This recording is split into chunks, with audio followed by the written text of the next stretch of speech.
So can you tell me a little bit about where you were before you came to the Y and your experience and how you got here and what's happened since you've been here?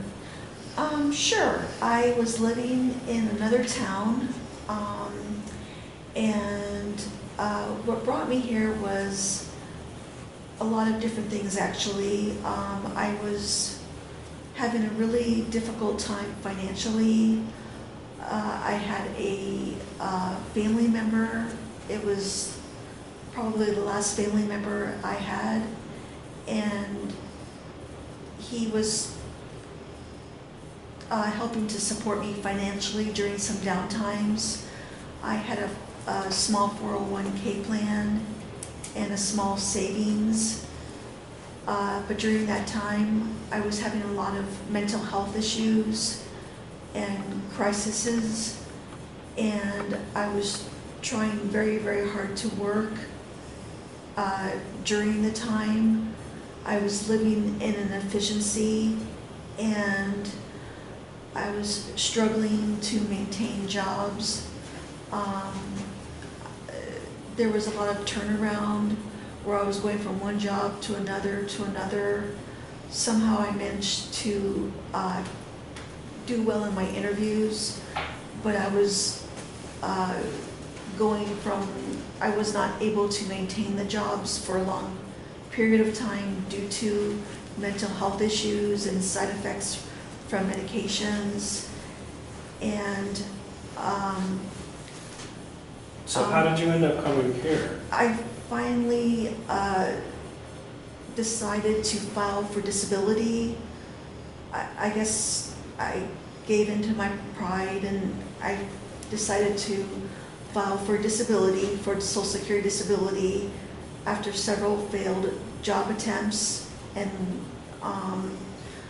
I got a newsletter that a church had sent me, and it was a NAMI newsletter, and I looked through it. I didn't know what to do. My father had passed at the time, and I was unsure what to do. I just felt very lost, and I thought, oh my gosh, what am I going to do? I don't have any savings left. I don't know where to go. I don't know what to do. I was running out of money, and I was going to get evicted. And at the time I was going through the eviction process at the efficiency that I lived in. I got that NAMI newsletter, and at the very near the bottom of the newsletter, it said the YWCA, and all it said was that it had what's called the Goodman program, that it was a program, and as long as you have a mental health diagnosis, that you are welcome here. And it is a supportive living arrangement or housing living arrangement for people that have a mental health diagnosis. And so that's how I found out about the YWCA. And I called the YWCA, and I spoke to several people here, and they were all very pleasant to me. And I thought, wow, why haven't I heard of this place before? And I was just very amazed at the way I was treated on the phone. They were very, they just treated me with such dignity and respect, and I knew that this is where I wanted to live. I was placed on a waiting list. I had to get a doctor's note from the psychiatrist that I was seeing, and it was faxed over, and I was approved to, I was approved once I got the doctor's note. I was placed on a waiting list where I was like number 66. The waiting list went very fast, but I was going through the eviction process where I had to have churches help me pay my rent, and that's how I ended up living here. At the time, unfortunately, my car got taken away from me because I could no longer afford to pay it, afford to pay for it. I was approved here. I got interviewed 3 times. The people that interviewed me were extremely, extremely nice to me. They made me feel very warm, very comfortable. I thought, wow, this is a place where I want to live. They showed me the efficiencies were very spacious here. They showed me a couple of the efficiencies. I was just shocked and disbelief. I didn't think it would be the way it was here. It was extremely clean. The building is a gorgeous building. It was the efficiencies were just beautifully furnished. What types of programs do you get to go to in order to help with the mental health issues? Oh wow, the programs, when I first moved here, one of the programs was an anger management program, and it was an awesome program. It was a mandatory program that I completed.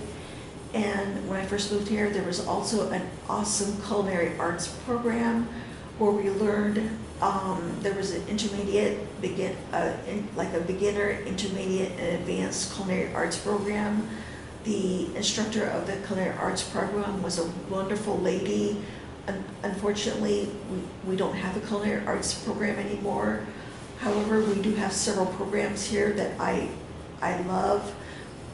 We have several groups here that we do have to attend to keep our housing here. So what are the names of some of the programs? Some of the programs, names are the nutrition group. We have to attend 2 nutrition groups a month. They're about an hour long, and I get a lot from these programs because they teach us to choose healthier diets and healthier lifestyles, how to eat on a budget. Another group is called the WISH group, which stands for Women in Stable Health, and we just talk about everyday things, about better coping skills.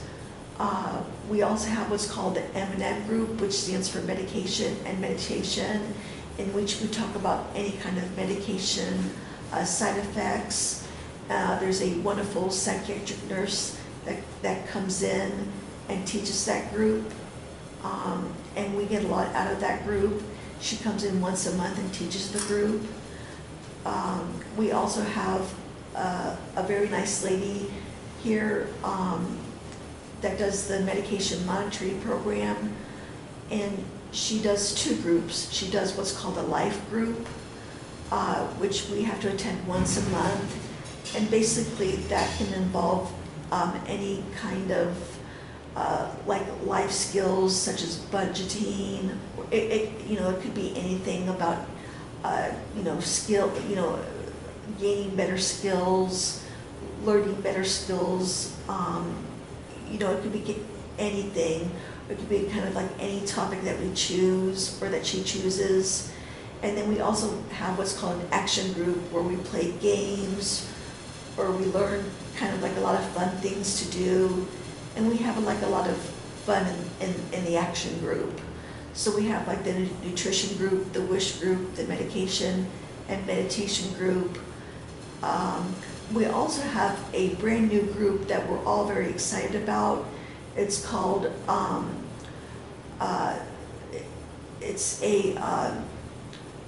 it's called Survivors to Shriver group, and it's for women who have been abused in childhood, which like verbally abused, maybe sexually abused, physically abused.